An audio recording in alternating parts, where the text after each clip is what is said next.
active member of Seattle Clinic Defense and the International Socialist Organization, and has organized with Occupy Seattle in the Occupy Seattle Gender Equality Caucus. All right. He believes that all people deserve true choice and reproductive choice.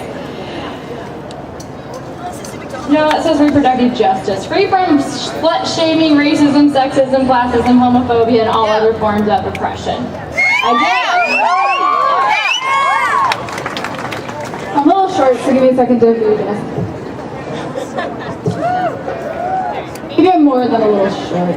Hi, my name is McGhee, and I'm part of Seattle Clinic Defense. We're a grassroots organization that fights for reproductive justice.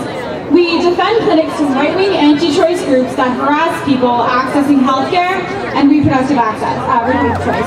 We have a big yellow Seattle Clinic Defense banner right over there.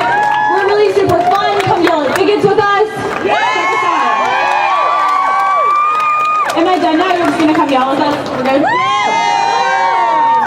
So I want to make something really, really clear from the start, is that we're here to recruit you. We are absolutely here to recruit you. We want to rebuild a fighting women's movement against all forms of oppression so that everybody can have access to the health care and justice that they need. Please come join us. So we believe that direct action is necessary to challenging sexism, slut-shaming, and the blatant attacks on our bodily autonomy that have been crashing down around us all this past year. We are fed up with the failure of the Democratic Party and the large women's organizations to defend our reproductive rights. And we're disgusted by the stunning bigotry of the GOP. We know that if we want our rights to be defended, we have to do it ourselves. Our goal is to rebuild a fighting reproductive justice movement and anti-sexism movement. We can't do that without all of you wonderful, glorious sluts. So I'm just going to give a little background about why you should be especially pissed off about this. And again, come join us. 2011 saw the largest amount of anti-choice legislation ever introduced in the United States. In New Hampshire, where I'm from, there was legislation that included blatant lies saying that abortion causes breast cancer, which it does not. Dumbest thing I ever heard. I know, it is pretty dumb. Virginia had proposed legislation that would violate people's bodily autonomy by requiring transvaginal ultrasounds, a procedure that requires a wand be inserted into a person's vagina. This act has been referred to as state-sanctioned rape.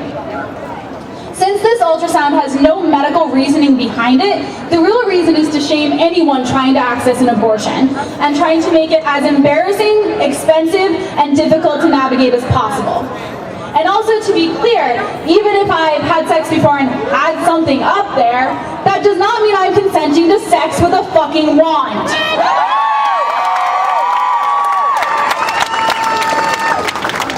Now, not to be outdone, a proposed bill in Alaska would require a permission slip, let me say that again, a fucking permission slip from the male partner that helped conceive the pregnancy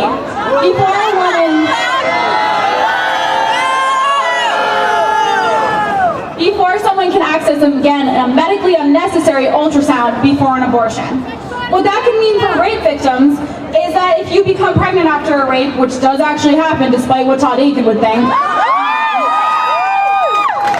is that you have to get a permission slip from your rapist. And as an additional insult, if someone does choose to carry a pregnancy to term that was a result of a rape, in 31 states allow custody rights and visitation rights to that child for the rapist.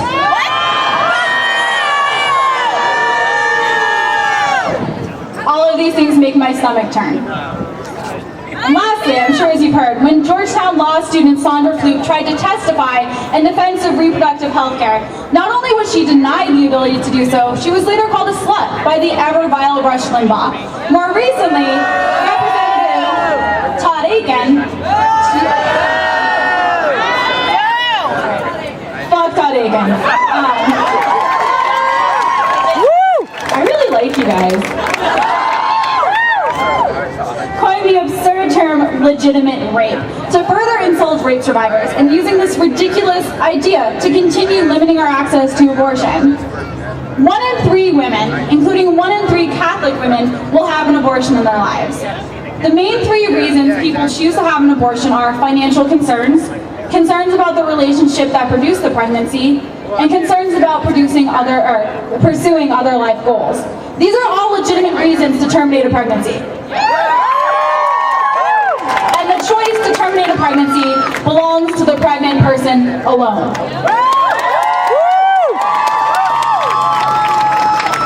1 in 6 women will be raped in their lives. The anti-choice movement does not care about the lives or rights of women. And since most people who choose to have an abortion already have children, it's clear that they don't care about families either. We hold a banner that says, "Trust women," because we are told every day to not trust women. The past year has driven home the fact that recent attacks on reproductive rights are an attack on sex and the people that enjoy having it, which is probably all of us. And the connection of reproductive health and abortion access to victim blaming and slut shaming has never been so grossly apparent. Slutwalk is part of the fight for increased reproductive rights because Slutwalk represents a struggle for a shame-free and safe society. Within this struggle, we must fight for real sex education, real health care, as well as against slut shaming in our homes, workplaces, and on the street. You don't get punched in the face for fucking wearing a veil. Absolutely. This woman just piped up and said where you don't get assaulted for wearing hijab or veil, and that's absolutely true. Turn the other cheek, I'll fuck that fucking other cheek. That's right. So Seattle Clinic Defense will continue to fight against the anti-choice movement wherever it shows itself. Together we can build a new liberation movement that fights to ensure that no person has their bodily autonomy violated or their personal desires shamed. There is no doubt that access to safe, legal, free abortions is part of that movement. I want to take a moment to talk about victim blaming and how it is consistently used as a tool to trample on the rights and lives of already oppressed people. All you standing here today are in solidarity with people like Trayvon Martin, Cece McDonald, and many others that the mainstream media doesn't tell us about, who are the victims of racism, transphobia, and the prison industrial complex.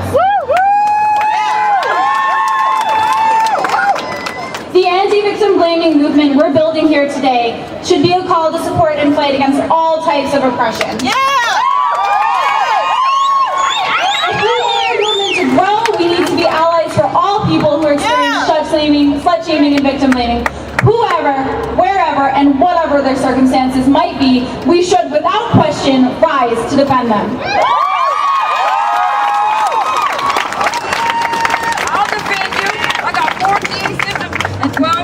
Today we got bullshit on the sexism, racism, classism, transphobia, and all the other bullshit we deal with every day. We should all be doing the slut walk every day. Partially because it's just really fun. We have to fight and organize so that we can keep up the pressure to win what we want. Join Seattle Clinic Defense to fight with us and bring your ideas. From picketing sexist bosses to founding anti-street harassment campaigns or anything that you deal with on a daily basis, we want to help you fight. Now, I really love how loud you're all being, so I want to try and end my little talk with some chanting. So, I'm going to start with, what do we do when bodies are under attack? Stand up, fight back. So, what do we do when our bodies are under attack? Stand up! What do we do when our bodies are under attack? Stand up, fight back! Thank you.